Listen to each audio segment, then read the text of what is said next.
Okay, this was done. This picture was taken in Montana near Yellowstone 3 or so days after I retired. So, yeah, yeah. So, and really, I'll kind of get into it. Before I'm going to tell you a little bit about me, simply because it relates to what I'm doing now.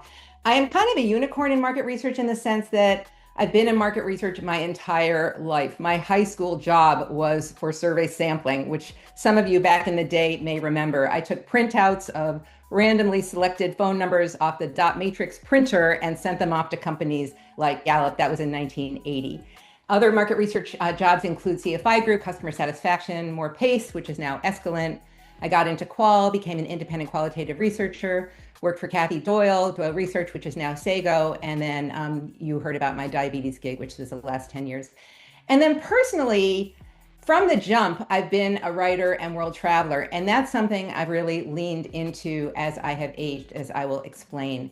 I grew up in the New York area in Connecticut and have lived in Ann Arbor, Michigan for the past 34 years. So, regardless of who won last night, I was going to be happy being from Connecticut. But U of M won, as you know, the basketball. So, everybody in my town is very, very happy. I have 3 grown children. My husband owns Satchel's Barbecue in Ann Arbor. So if any of you guys are ever in Ann Arbor, let me know and I'll be happy to meet you for lunch there. And then I retired in September and launched a newsletter in which I look at what was discussed, basically life pivots and behavior change. So I'm going to go to the next slide. So what's interesting to me, we all, all of us on the Zoom are trying to understand behavior change. This is everything we're looking at. What gets someone to buy X? In my case, what will get someone with diabetes to try an insulin pump? What will get a doctor to prescribe a drug? Behavior change, there's obviously a raft of social science on this. Behavior change is hard, right? And what I kind of figured out, kind of almost accidentally, is that I am into behavior change in a major way. I'm by exploring life changes, how to live with greater intentionality and purpose.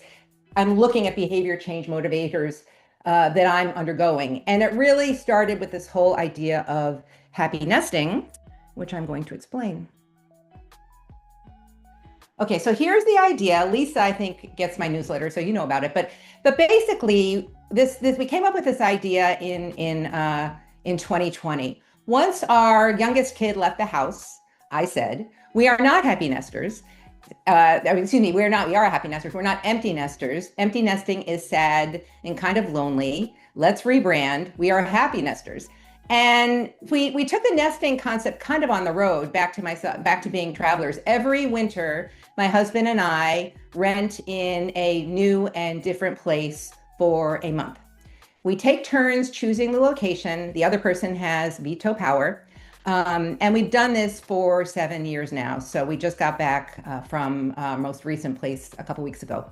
Part of it is that my husband's barbecue restaurant is slow in the winter and I could work from anywhere. I could work remotely, although, as I said, I retired. But I did this until the only one I've done in retirement is the most recent.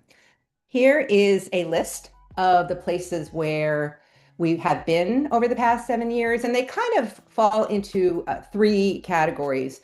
Mountains, which are, Asheville, Colorado Springs, and Sedona.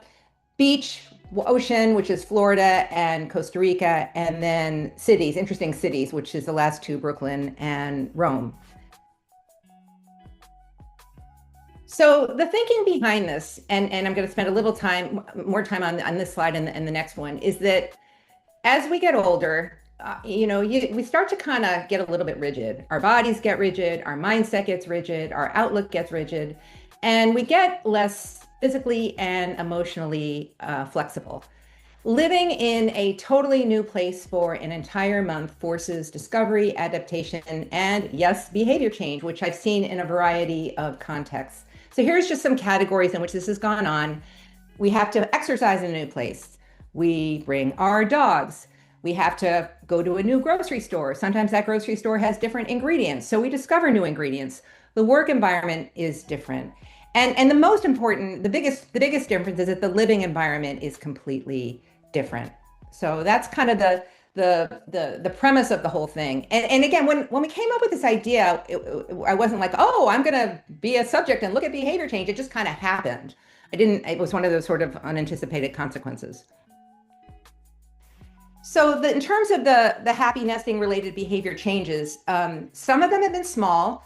For example, I'm a big exerciser, and I joined a gym in Colorado Springs that had Zumba, and I realized I really love dance cardio.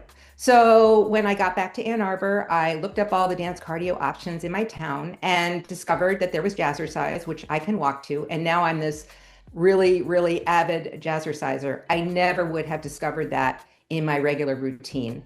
Similarly, we took a vacation. My husband and I took a vacation to Japan a couple years ago, and they have hot springs, onsen. And we went in the I went in the onsen, which also had a cold plunge. And I thought, oh my gosh, this cold plunge thing is amazing.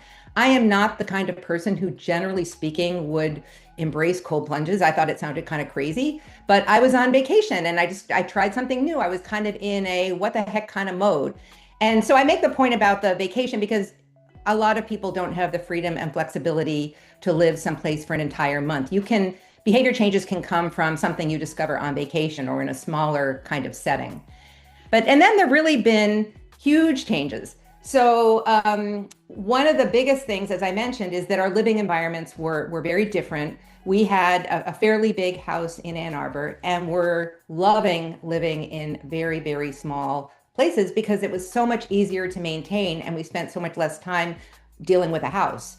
So after our 4th year happy nesting, we moved to a much, much smaller house.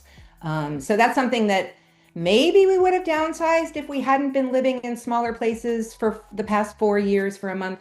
But I honestly don't think we would have, because moving is a lot of work. It is a big burden. We liked our neighborhood. We just would have stayed. We wouldn't have had the knowledge of what's ahead of us.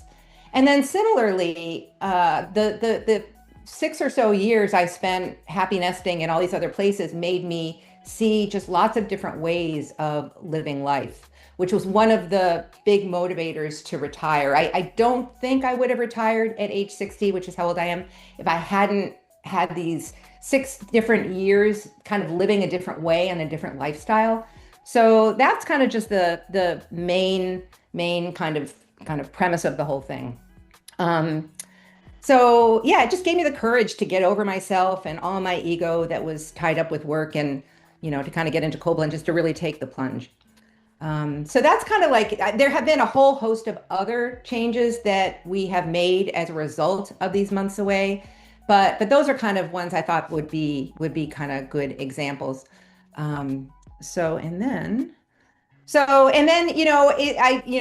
is a shameless promotion of my newsletter, because I don't only write about my own month-long adventures, but I'm again using my qualitative research chops and interviewing people who are making bold life pivots and finding and sharing their stories. So I'm looking at, just a minute warning, just to let you know. Yeah, I'm on my last slide. Okay, So perfect. Yep. Thank you.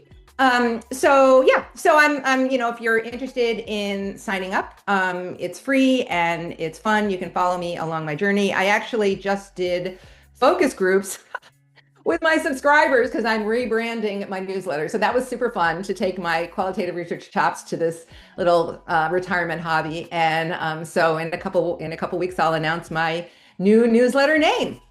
So yeah, I think I did it all in time.